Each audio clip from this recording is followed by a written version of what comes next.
I owe a huge debt of gratitude to the great Austrian economist Ludwig von Mises, who he made the point that it's in the book On Human Action, which does have a German title which I can't remember. There's no useful distinction to be made between the value created in the restaurant by the man who cooks the food and the value created by the man who sweeps the floor. One of them is the primary good, the other person creates the context in which the good can be enjoyed to the greatest possible extent, and also removes detritus from the floor.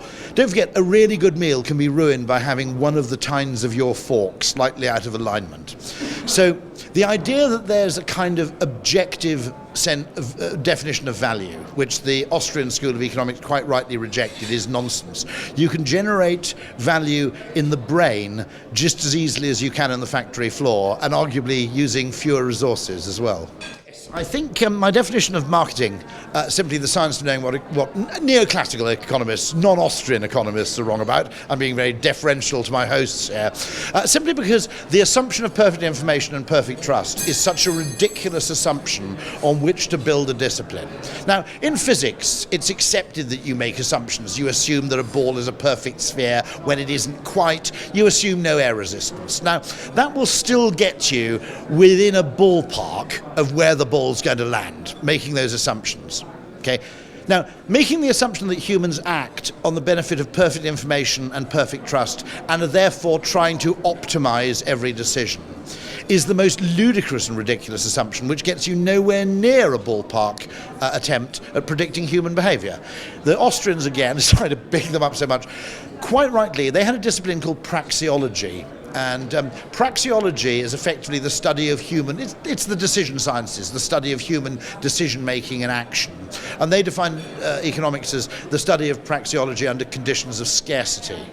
Now, every good science of economics should start with humans, what their cognitive limitations are, what the evolutionary necessity is, and so forth, and should start there and work outwards. By starting with an imaginary species with basically, a totally bogus construct, if you start in the wrong place, you'll never get anywhere useful. You compared the decision-making process in the human brain to riding an elephant. Yes, that's not me, that's my friend Jonathan Haidt, who's a brilliant psychologist in the States. And the rider and the elephant, the rider is the conscious mind. It does the talking, it does the rationalizing, or if you're being cynical, the post-rationalizing. The elephant is the older, silent, more emotional, and actually more wide-ranging in its influences part of the brain. The point is that the conscious part of the brain is deluded as to the power it has over decision-making and action.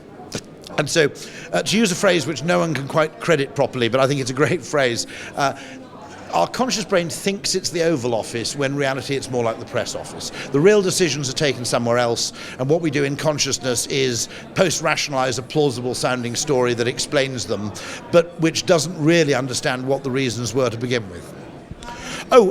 I think that you could produce more successful and more useful property advertising if it were mandatory by law that all property ads had to list 5 positives and at least 2 negatives.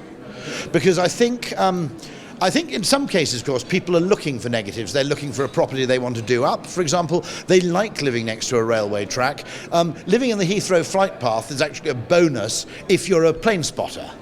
Now, I think the fact that every property ad is essentially a distorted view of reality, because it only lists the positive and then buries over or glosses over or weasels out of the negatives. I think it reduces trust overall, but I also think it massively increases search costs.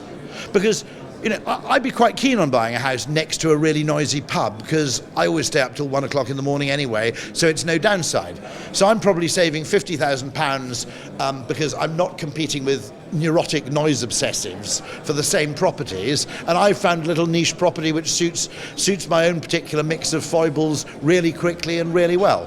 So this obsession with only presenting the upside, only presenting what you might call, your best side, I think actually makes the property market less efficient and destroys value.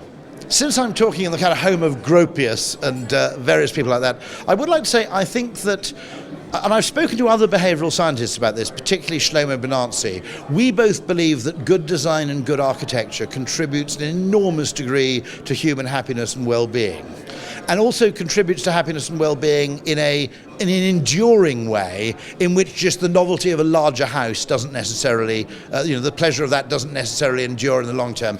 A brilliant piece of architecture provides you with lasting pleasure, just as a good work of art does.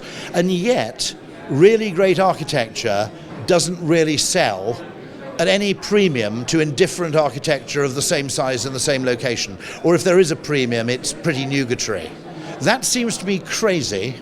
As I said, I can't afford an art masterpiece, but I live in an architectural masterpiece. There's something wrong there with the market.